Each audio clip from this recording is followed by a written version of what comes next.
Welcome to Southern Salon Podcast. I'm Amy Clark Spain. And I'm Brittany Robertson. And today we're talking about something that's on just about everybody's mind right now, I think, because we're a month away from the start of school, at least here in Southwest Virginia. And our governor in Virginia has been outlining the plan for school reopenings. And so everybody seems to have an opinion about how that should look. Everybody has some concerns about how that should look. So we thought, Brittany and I thought, we're parents too, and we have the same questions.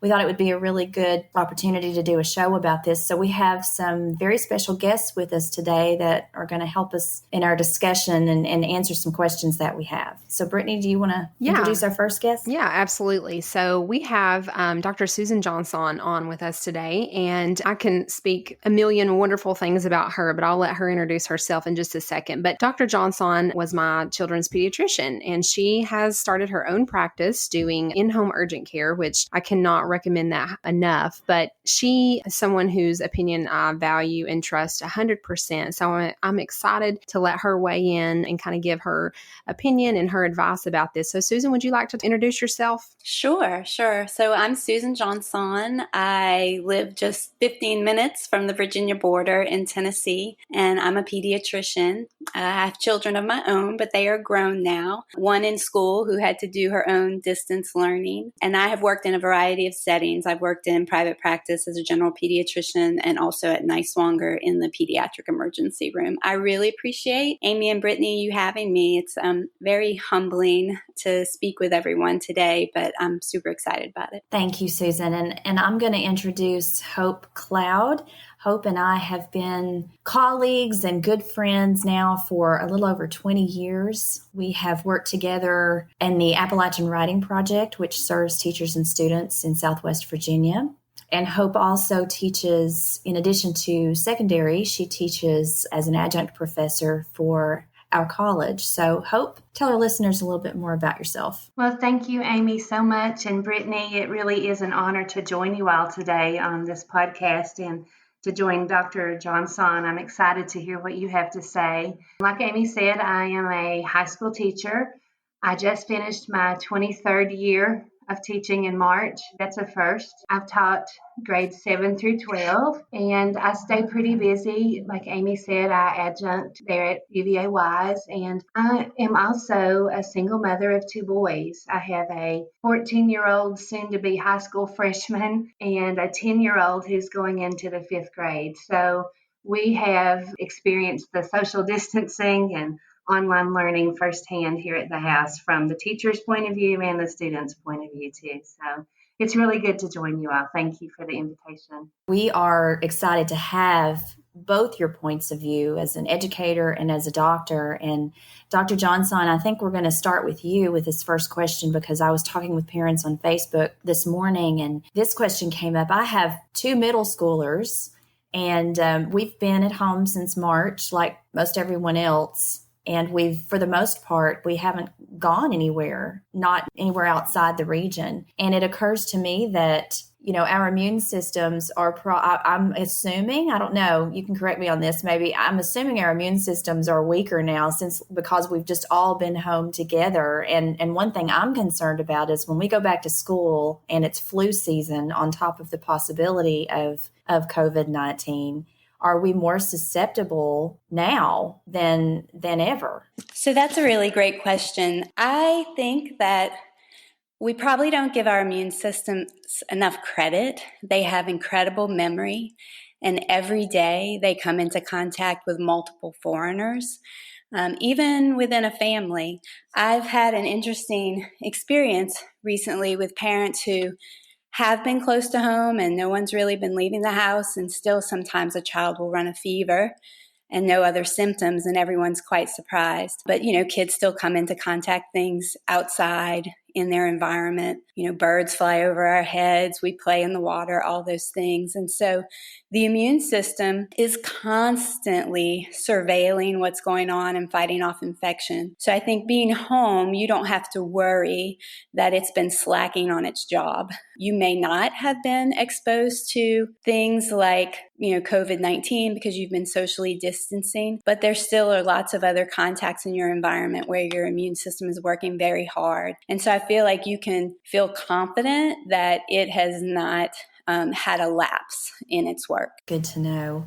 That's really good to know, because I think, one of the things that I would add on top of that, I was having a conversation with my family doctor about that, and about concern about kids going back to school, and then, getting in the mix of your traditional back to school illnesses, your stomach bugs, your strep throat, your walking pneumonia, all those good things. So Susan, in terms of COVID on children, what's been your experience with that? I mean, as far as your understanding and your research about how it affects, or if it affects children, and if, what age range do kids seem to be the most at risk? Right. So I hate to say that we're fortunate in a pandemic, because there are a lot of people going through incredible difficulties for a variety of reasons, not just illness. But when it comes to children, we in general so far seem to be fortunate. Now, that doesn't mean some children have not gotten sick, or that we haven't seen children go into the hospital and have disease. But if we compare it to something like the 1917, 1918 Spanish influenza, which was, a very famous pandemic, or if we compare it to what happened in the late 60s with the Hong Kong flu, or even what we see every year that we're familiar with, which is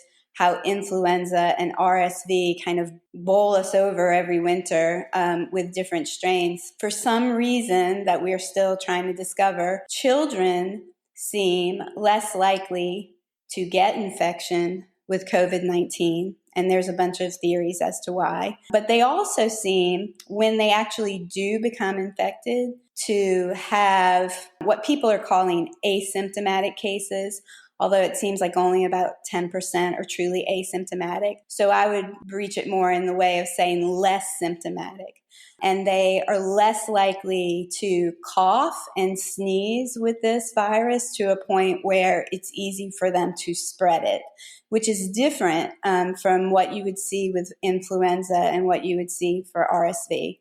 So we can feel really fortunate. Now, the most common signs with COVID that they'll show, if they are, symptomatic to the point where it's obvious to us, are fever, sore throat, and a cough. So in children, those are the most likely things that you'll see. Now, I just want to mention as a separate issue 2 other points that are worth us understanding.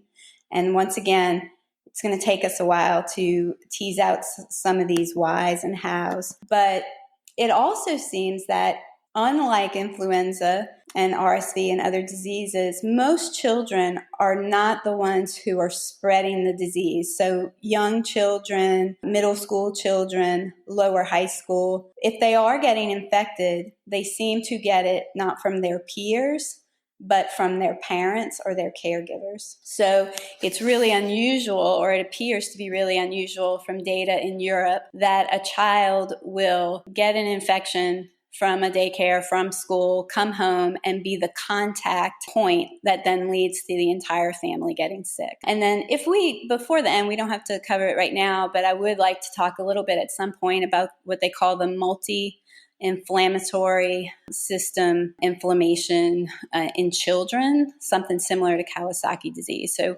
at some point I'd like for us to touch on that. Well, I'm thinking that, I'm taking notes. A sore throat, a cough, and fever is something that you have so often, especially in the winter. I feel like people are going to, that's going to be my first thought is, what is this? And I guess maybe that's where the testing comes in. I guess that's a question. Have you heard anything about, I'm assuming schools are going to be testing, or do we know yet if schools are going to be testing, whether they have the capacity to test kids? Amy, that's a great question. We really have not heard anything definitive as far as what school will look like when we go back. As a teacher, that troubles me, not only just because I don't feel prepared with instruction, because I don't know which method of delivery we're going to have, but also the fear of, will students come to school asymptomatic? Will there be an outbreak in my classroom? All of those are things that we just really don't know the answers to. We have a school nurse. Every school has a school nurse. But for me, I really just can't imagine her standing at the door every morning checking 400 temperatures, the time factor there. So, but I would imagine that if we do go back to school, that would be something that we would have to consider. Right. Well, at least if they have symptoms, which happens anyway. And one thing, I want to say to parents who are listening, we're parents in addition to the roles that play as educators. So we understand your concerns because we have them too. I want to give a shout out to administrators who have to make these decisions and who have to come up with these plans, because I've watched, even at the college level, we've been talking about this since it happened. We've been talking about how to best serve students and not compromise our curriculum and not compromise the integrity of our academic program, but at the same time keep people safe. And I've said it so many times, I'm so glad I'm not the one in charge of making these decisions, because you're not going to please everyone, and not everyone understands the work that goes into trying to come up with a plan. And so every school district, as I understand it in Virginia, the governor has outlined this phase 3. We're in phase 3, right? In Virginia. I don't know what Tennessee's in. Is Tennessee in phase 3? I think right. Yeah, I think that's right. Phases are moving along, and we've seen increased cases, but not necessarily large increases in hospitalizations, fortunately. Here's my question, another question. I guess I'm back to Susan. How concerned should we be? Because if you watch the news, it kind of makes you crazy, right? Because every day the headline now is COVID cases are surging. We're in a second wave. It's out of control again. We're hearing this, and over here in Virginia and Tennessee, it's like, well, we're stable, but viruses cross state lines, and so my mind automatically goes, oh no, it's coming this way. It's coming to us. Right. Yeah. So I definitely am in, and I think most physicians, the majority of them, agree, it is concerning. I kind of started raising the alarm at the end of January as my husband and I were tracking this on the World Health Organization site. And I even had physicians who, told me I was being ridiculous. But this is not flu, and it is a new to us humans disease, and the whole globe is being challenged by this. It does not mean that we need to stay forever on lockdown. That's just not possible for our mental health and for our economic health. For lots of reasons, it's just not possible.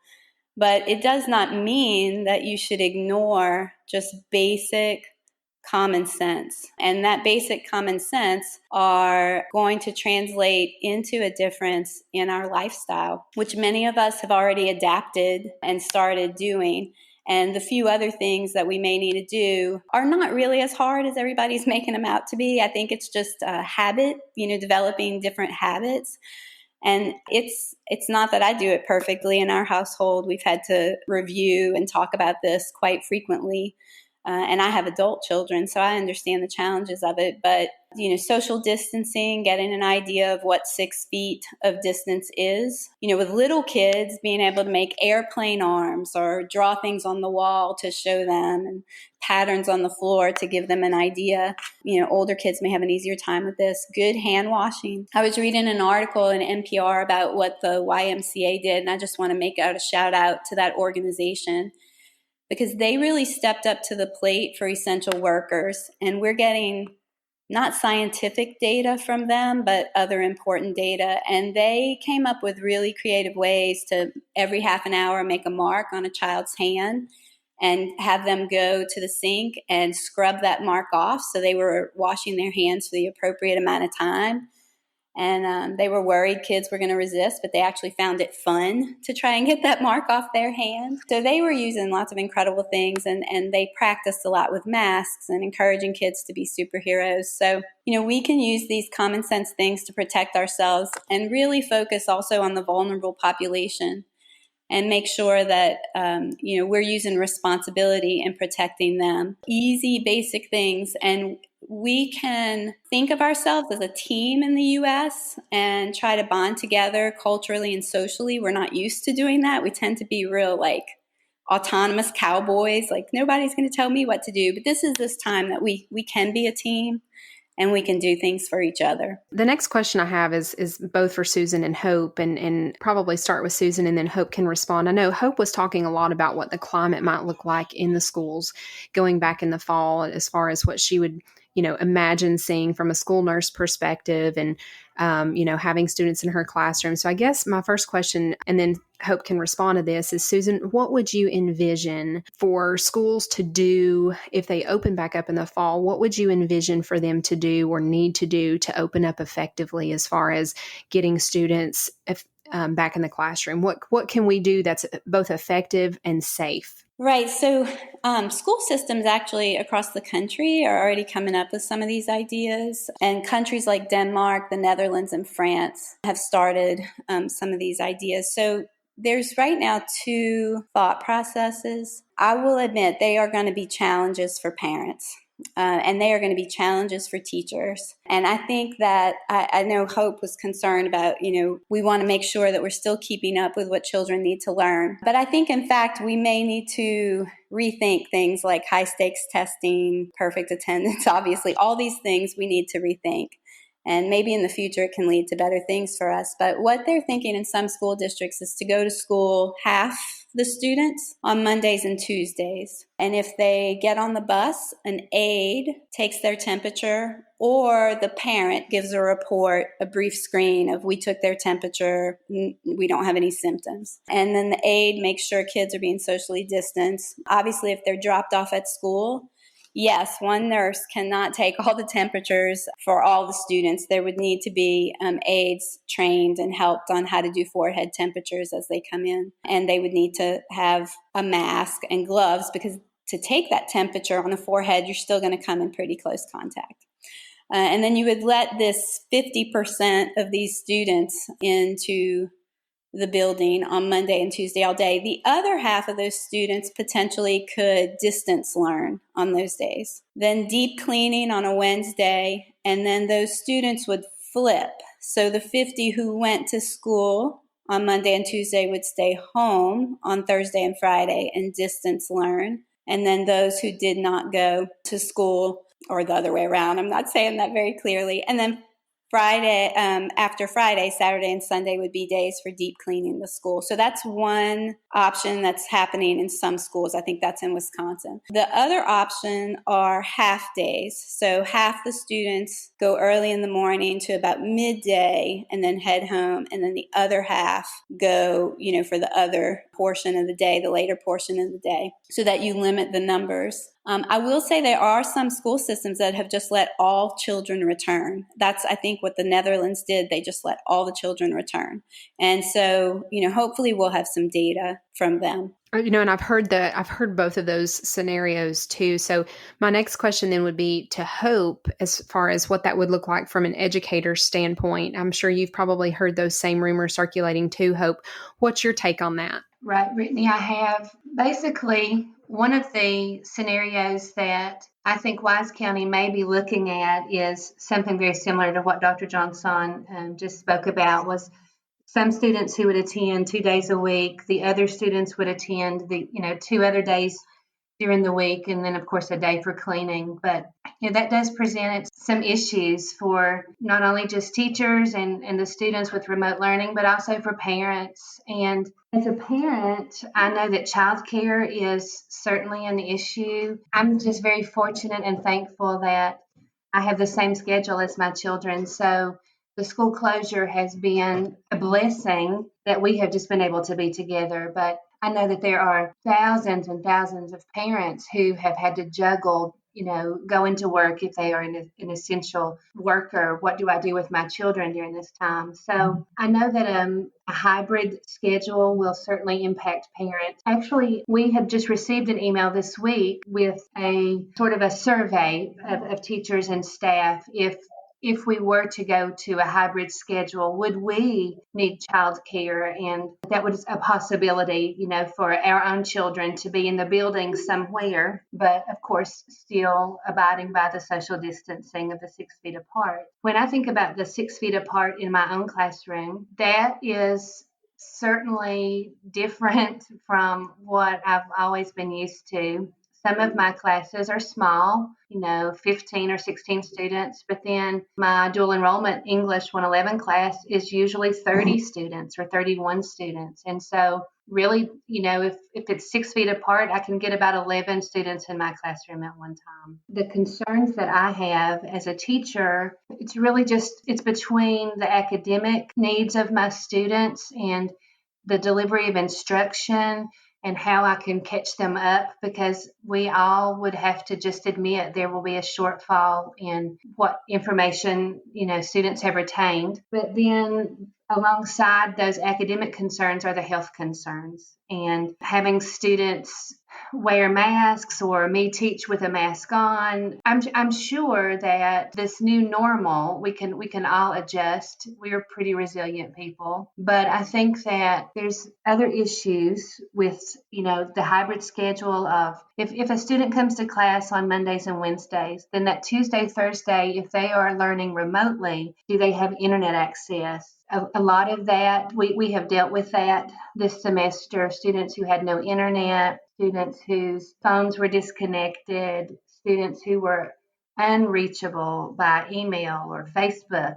I've had Snapchat groups with my students to try to keep us connected. And so it's difficult to think that I can't really teach my students the way I've always taught my students, one-on-one and small group, when they aren't with me. So I think that is a challenge. We've tried to use technology, of course, with Zoom and Google Hangouts, Google Meets, social media, but I still think students, of course, they learn better in the classroom. So it's going to look different, and I'm just not sure how good of a job we'll all do. And if testing is still on the table, that is a whole new issue. But I really feel that the state will waive testing. That's just a personal opinion. I don't know how accurate the data would be if they went forward with testing anyway this year. I mean, with all the variations and modifications that need to be in place, I just don't know how accurate it could be. So it would seem to me to be a waste of resources to even try to do that. And I would welcome it. I think a lot of people would probably welcome a year off from that, even though I know it has its importance and everything.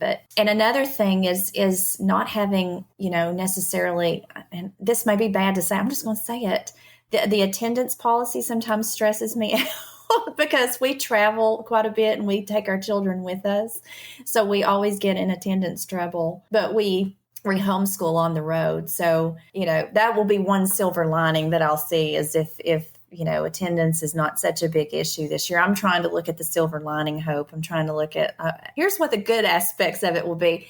And I think there will be some if we let ourselves think about that, what good will come from it. I know there's a lot to be depressed about, but anytime we're shaken up and we have to change the way we've been doing things for a really long time, I think some good things are going to come out of that. And maybe one of those is this increased use of technology. I know at the college level, a lot of people are having to learn and use technology that they might have been otherwise reluctant to learn and use. And this is technology that our students already know how to use. Right. I sometimes, if I would have trouble with something in Zoom, I would always have a student who would say, Ms. Cloud, why don't you try this? And they were right. I mean, students, they spend more time, I suppose, troubleshooting than I do, and they're not frustrated with it. But I do think the use of technology has increased, and I feel like to make this successful, we need to make sure that all of our students have access to technology at home. I know that Wise County has put out surveys for parents. Do you have internet at home? Do you need a device? That kind of thing. So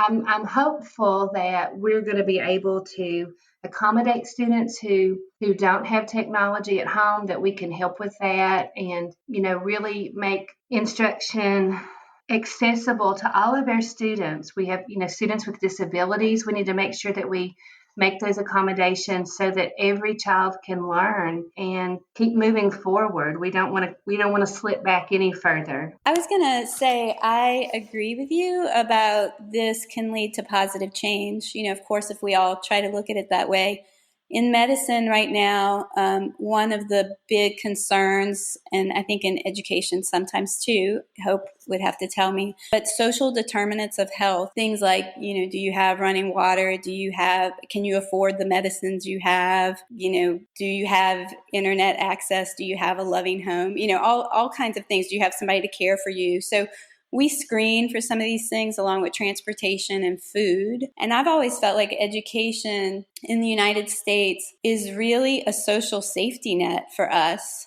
especially for children living in poverty. And so this may be a really great opportunity for the medical community and the education community to not just think of school as at school, but also, how can we reach out to people in the home, not just through technology, but other ways. I was watching a podcast of a Kentucky special education teacher who he and his wife and a bus driver were actually driving and delivering meals to bus stops and packets of information and meeting 6 feet apart with parents in the yard to make sure they had everything they needed, and then letting counselors and social services in the school know if there was a concern or a problem. And I was so impressed with it. This was in rural Kentucky. And they started doing it because of a lack of internet access, but then they felt like it brought so much more. So I think it may reshape things for us in that regard. And I obviously love education. I went to school for a really, really, really long time. But I do think it's also maybe a great opportunity in the classroom to focus on skills, life skills, and handling struggles and resiliency, knowing that maybe math, science, reading, and other things this year are not quite at the tippy top of the list, when a child may also be concerned because grandma's in the hospital, grandpa's in the hospital, mom and dad are sick. How do we handle those social situations? And so I think it's a great opportunity for us as a culture to kind of rethink some of how we've lived this fast-paced, life of perform. I agree 1,000% with that. If we're looking for a silver lining for this pandemic situation, I think we can all agree in some way it's allowed us to kind of reflect on how we've been living, or how we've been teaching our kids, or where we're placing our importance. And I know for us, I know Amy and I have talked about this, it's been an opportunity education-wise for us to teach our kids things that you don't learn in school, things that we now have an opportunity to do. So I feel like that has been the bright spot for us in all of this. I did have one more question for Susan, kind of circling back around to what she'd mentioned earlier. I've heard differing opinions on opening between elementary, middle, and high school, depending on their age. Susan, I was wondering if you had an opinion on how you would advise openings for elementary and middle schools versus high schools. And then I know you mentioned earlier about an inflammatory issue that could arise from this as well. So I was going to see if you could touch base on that. Well, yeah, the age divisions are important. And I think, as kids get older in the teen and early 20s, they are more likely to get SARS-CoV and the disease COVID-19, and they seem to spread it to each other kind of in a more efficient way than the younger children. So, and of course, the older kids are more adept at distance learning. So I think it would be, especially if we're starting to see increased outbreaks in those age ranges, it would be easier to switch to that distance learning in that older age group. I think it's harder for the younger kids, and parents have to be there to help. So, that's definitely something to consider. And I know in the Netherlands, they initially didn't send the later years of high school and college back. I'm not sure if they've done that so far even. I'd have to go back and look. So not all ages maybe should be treated exactly the same. So this MIS-C, those are the initials for this inflammatory syndrome, is rare, but it is happening to some children in the United States and in Europe. They've definitely seen it. And what happens is it doesn't happen while you're sick with COVID, and not every child who gets it has had a positive COVID test. But, several weeks after what's considered a slightly symptomatic or asymptomatic infection, a child will start to run fever higher than 100.4. And they have symptoms similar to something, some of them have symptoms similar to something called Kawasaki disease, which is a vasculitis.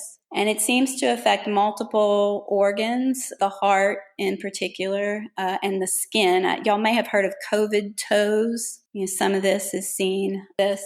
And they have elevated what we call inflammatory markers. So we can draw labs to see that their markers are very high.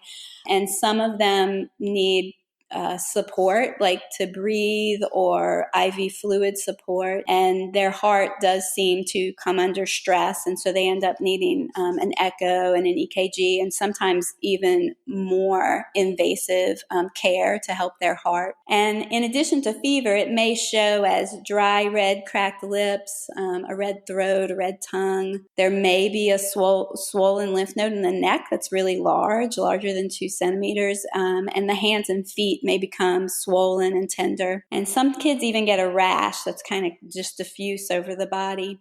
But you don't have to have all the things, which makes it kind of a challenge. But they definitely have fatigue and fever, and it's something you would notice. It's not something that you wouldn't notice. And right now, the CDC is collecting information on it, and different treatments similar to Kawasaki disease are being tried. But this is something definitely I think parents need to know about. So if you see that your child has an elevated fever, any of these signs and symptoms I discussed, and they were in contact with someone in the home who had COVID or they had it themselves, it is a reason to go to the doctor. And it different from Kawasaki disease, which tends to happen in kids less than 5 years of age.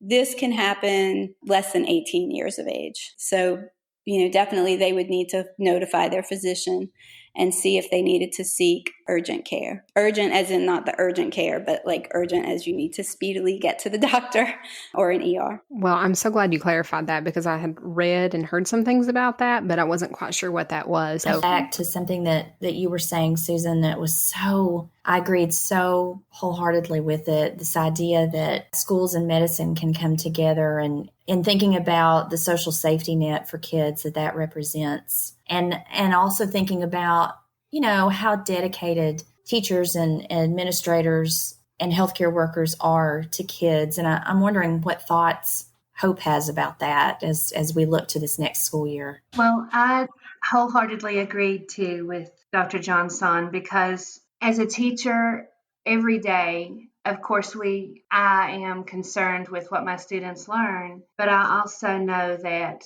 so many of the students are grappling with problems at home, with hunger. Their parents have lost their jobs, and even more so now, that's going to be an issue that all of our students face. And for me as a parent, speaking to other parents who will be listening, I would just want to say that as a teacher and my colleagues as well, we are concerned with children. We love our children. We love what we do. And we want to be that social safety net that Dr. Johnson mentioned. We want to help create a safe place in their lives and help them to deal with all of these issues that have just been thrown upon them. I've been so impressed with their schools. They've delivered meals. They've, like you said, Dr. Johnson, delivered packets. They've reached out to families. And I think now more than ever, we can show our kindness to our communities and work together. It's important, I guess, to be patient. Schools are going to do the best they can under the circumstances. And it's so easy to get frustrated and angry. And no, it won't be perfect. It won't be perfect because we're in a new situation. It's new for everyone. So no matter what they do, there will be mistakes and there will be problems with it. But I think for the kids' sake, if nothing else, we sort of all have to remember that whatever we're doing it for a good purpose and for in the best interest of the kids. Always, Amy. I think that's what we have to just weigh it out. I have what I call a mom filter. And so everything I do, I run it through how would I want this to be delivered to my own children. And so I feel like teachers do that. I feel like we look at our students as our own kids, and we really just want to provide the very best we can for them. And like you said, we will mess up. I forget to post things on Google Classroom, and then I get a message, And my students are forgiving, thank goodness. Well, and I think piggybacking on kind of everything that you guys said, for me, I'm changing my word for the year 2020 to grace, because I feel like that's an extension that will be what we need to extend to everyone in terms of no matter the decisions that are made, you're not gonna please everyone. There are gonna be people that disagree with everything that is decided upon, and at the end of the day, I think hopefully most of us are making decisions with the best interest of our families, our communities, the people that we're around. We're making those decisions with them in the forefront of our mind. I've heard people talk about, and this was several months ago, so this may not even be a thing anymore, but I had heard people talking about an antibodies test at some point. What's your perspective on that? One of the podcasts said, okay, we're going to present this information, but realize by the end of the podcast, we may have new information, and this information may no longer be meaningful. And I was like, oh, great. But that's how I've felt kind of every day when I wake up. And antibody testing is definitely in that category. Antibodies wane over time, it appears, for this infection. We really don't know what that means as far as getting reinfected, or, what we think is going to happen is that if you would get reinfected, it would be only a mild illness, or you might not even notice, and your immune system would kick in and prevent it. But like other things, like, people can get RSV more than once. They can get hand, foot, mouth, or enterovirus more than once, but it may not look as serious or the same on future infections. So that's kind of what we know about antibodies. And right now, antibodies are most helpful for people who are looking to donate their plasma, because there's still ongoing research on whether giving those antibodies to other people can protect them from more severe infection. So I don't think people need to run out and get an antibody test to see if they've had it. That's not really how we're using it in medicine. And I think that this is one of those things that we just have to stay tuned and see what the research on the antibodies shows us. That makes perfect sense. And the way that you explained that with the podcast that said what you hear today may change by the end. So I really want to thank both of our guests for being on today and for taking the time to share their expertise about this ever-changing issue.